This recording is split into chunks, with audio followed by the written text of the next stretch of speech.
Good morning, all of you. You are the most welcome in this video of Galaxy General Literary Study. Galaxy Literary Study के video में आपका बहुत बहुत स्वागत है।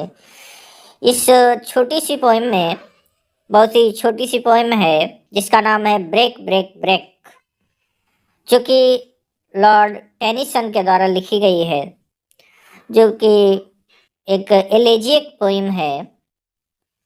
ये अपने मित्र आर्थर हेलम की मृत्यु के बाद इन्होंने लिखी थी। शोक व्यक्त किया है अपने मित्र की मृत्यु पर। तो ये इलेजी है, इसमें अपने मित्र को याद करके वो लिखते हैं। तो थोड़ा सा बैकग्राउंड पोइम का देख लेते हैं, जो कि आपके लिए बहुत ज़्यादा ही इम्पोर्टेंट होगा। हालांकि पोइम की लाइन आए बहुत आसान है, उसमें से नहीं आएगा, लेकिन अगर कोई क्वेश्चन यहाँ पर आता है तो जो बैकग्राउंड है उसी में से आएगा। तो बैकग्राउंड में क्या है, ये जो पोएम है ब्रेक ब्रेक ब्रेक 1842 में पोएम्स नाम का कलेक्शन था, उसमें प्रकाशित हुई थी 1842 में। और ये अपने मित्र आर्थर हेलम की मृत्यु, जो कि 1833 में हुई थी, उनकी मृत्यु पर लिखी गई ये पोएम है।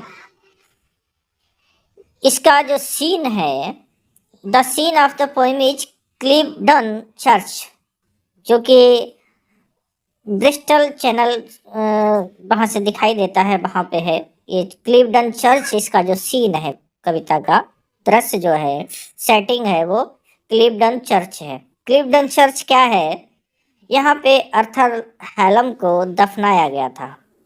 इसी चर्च में आर्थर हेलम को दफनाया गया था। ब्रिस्टल चैनल यहाँ से दिखता है, जो पहाड़ियों के पास है, थोड़ी ऊंची पहाड़ियाँ हैं, वहाँ पर है ब्रिस्टल चैनल, यहाँ से दिखता है। एक्चुअली जो पोएम है, ये एक रात के समय समर्सबाई में एक रात के समय ये टहल रहे थे पोएट। तो ये भी पूछा जाता है, क्वेश्चन है ये बहुत इम्पोर्टेंट, कि ये वास्तव में जो पोएम दिखा रहे हैं कि कवि है कहाँ पे बैठा है उसको दिखा रहा है, लेकिन वास्तव में ये जो पोएम जो उन्होंने लिखी थी, एक दिन रात को टहलते हुए लॉन में, समर्सबाई के में थे ये, और वहाँ पे लॉन में टहल रहे थे, उस दौरान ये पोएम लिखी थी वास्तव में। इमेजिन करके कि मैं इस जो समुद्र का किनारा है जहाँ पे दफनाया गया है, उसको इमेजिन करके इन्होंने लिखा था। जैसा कि यहाँ पे चित्र में देख सकते हैं, ये पूरा चित्र में जो सीन दिखाए गए हैं वही सारे सीन इस चित्र में है, इमेज में है। उसको आगे हम पोएम को एक्सप्लेन करते हैं। चलिए बढ़ते हैं आगे। ये पोएम स्टार्ट होती है, पहली लाइन भी उसकी यही है। पोएम का जो नाम है, टाइटल है, उसकी पहली लाइन भी यही है, break break break. On thy cold grey stones O sea, and I would that my tongue could utter the thoughts that arise in me. कभी कहता है ब्रेक ब्रेक ब्रेक का मतलब यहाँ पे वेव्स है, तरंगे हैं, लहरें हैं, पानी की लहरें हैं। तो उसका कहने का मतलब है कि जो लहरें हैं पानी की, समुद्र के किनारे से टकराती हैं, जहाँ पे ग्रेट स्टोन्स हैं, भूरे पत्थर हैं, समुद्र है, उसके किनारे पर जो भूरे पत्थर हैं उनसे वो लहरें टकरा रही हैं और टूट करके, ब्रेक ब्रेक ब्रेक, टूट करके वापस जा रही हैं। तो कवि का कहने का, पोइट का कहने का मतलब है, उसका अर्थ है कि जो उसके अंदर भावनाएं जागृत हुई हैं दुख की, वो दुख की भावनाएं इन लहरों के द्वारा, वेव्स के द्वारा व्यक्त की जा रही हैं, टूट रही हैं, वापस आती हैं, टकराती हैं और वापस चली जाती हैं, ब्रेक हो जाती हैं। अपनी इस दुखद भावनाओं को इन तरंगों, लहरों के द्वारा, पानी के वेव्स के द्वारा उसने व्यक्त किया है। ऑन दाई, दाई का मतलब योर, समुद्र को संबोधित करते हुए कहता है, break break break on thy cold grey stones, तुम्हारे समुद्र जो किनारे हैं, समुद्र के किनारे हैं, उन पर लहरें टकरा कर वापस जाती हैं। ओ सी, हे समुद्र। And I would that my tongue could utter, काश मेरे अंदर इतनी भावनाएं तेजी से जागृत हुई हैं, तो मैं चाहता हूँ काश मेरी जो टंग है उन भावनाओं को व्यक्त कर पाए, उन भावनाओं को व्यक्त कर पाए, मैं ऐसा चाहता हूँ। हालांकि एक बात तो बहुत ही इम्पोर्टेंट है, ये जो पोइम है, शॉर्ट पोइम है, इसी भावना से, इन्हीं इमोशंस के साथ उन्होंने जो एक लॉन्ग पोइम लिखी है, बहुत ही प्रसिद्ध है टेनिसन की, वो है इन मेमोरियम। इन मेमोरियम उनकी बहुत ही प्रसिद्ध पोइम है, लॉन्ग पोइम है, तो एलेजी है वो। और ये अर्थर हेलम की मृत्यु पे ही लिखी गई है। सेम यही चीज़ वहाँ पर है, यही भावनाओं को लिखा है, इसी चीज़ को वो इस शार्ट में यहाँ पे ये कह सकते हैं कि उसका ये शार्ट है।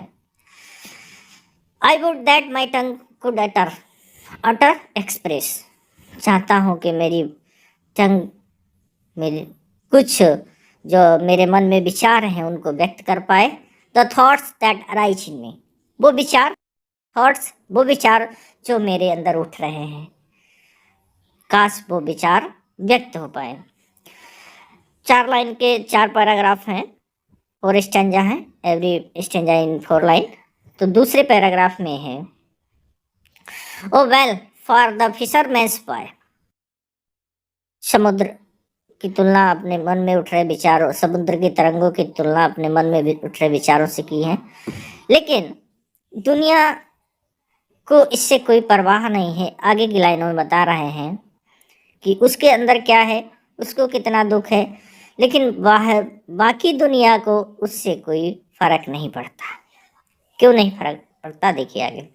O well for the fisherman's boy, fisherman's boy जो मछुआरे का लड़का है, that he shouts with his sister at play, जैसा कि इस चित्र में देख सकते हैं, अपनी बहन के साथ मछुआरे का लड़का है, अपनी बहन के साथ खुशियां मना रहा है, खुश है और चिल्ला रहा है, खेल रहा है और चिल्ला रहा है, उसे कोई इससे लेना देना नहीं है। जैसा कि कवि के अंदर भावनाएं हैं, उससे उसका कोई रिलेशन नहीं है।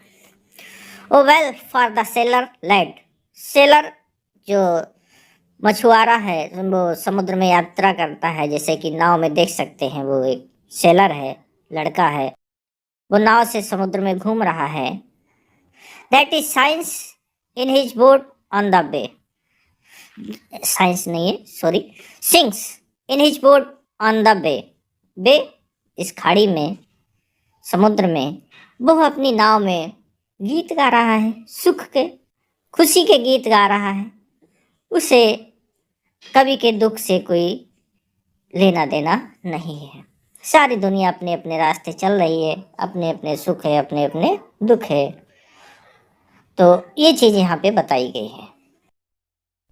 अगला सीन है तीसरा, and the stately ships go on, stately, majestic, शानदार जहाज है, पानी का जहाज है, गो ऑन, अपने जा रहा है मस्ती से, to their haven under the hill, जो पहाड़ी है, पहाड़ी के नीचे उसका जो पोर्ट है, वहाँ पे थोड़ा सा रेस्ट करने के लिए जा रहा है, आराम से, शानदार तरीके से जा रहा है, सब कुछ नॉर्मल है, लेकिन कवि के अंदर जो भावनाएं हैं वो नॉर्मल नहीं है। But O for the touch of a vanished hand, लेकिन जो touch of a vanished hand, vanished जो हाथ गायब हो गया है, जो चला गया है, जो इस दुनिया में नहीं रहा है, उसका मित्र अर्थर हेलम, जैसा कि आप चित्र में देख रहे होंगे, जो कि अब नहीं है, वो उस हाथ के लिए जो मैं खेलता था साथ में, टच कर सकता था, अब मैं उसको नहीं कर सकता।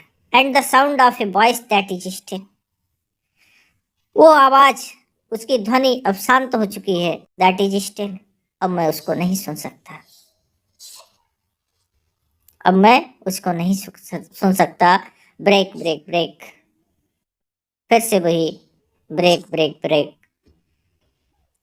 लहरें आ रही हैं, समुद्र के किनारों से टकरा रही हैं, वापस जा रही हैं। At the foot of the cracks, at the foot of the cracks, cracks जो चट्टान होती है ढालदार, उसके निचले भाग पर जहाँ पे पानी आ सकता है जितनी दूर, वहाँ पे लहरें आ रही हैं, टकरा रही हैं और वापस जा रही हैं, जैसा कि चित्र में आप देख सकते हैं। वो सी, ये समुद्र, but the tender grace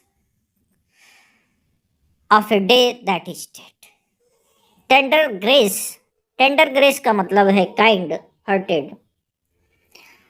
his friend, उसका मित्र, उसका जो अर्थर हेलम, वो दयालु हृदय जिसके साथ वो खेलता था। The a day that is dead, वो अब नहीं रहा।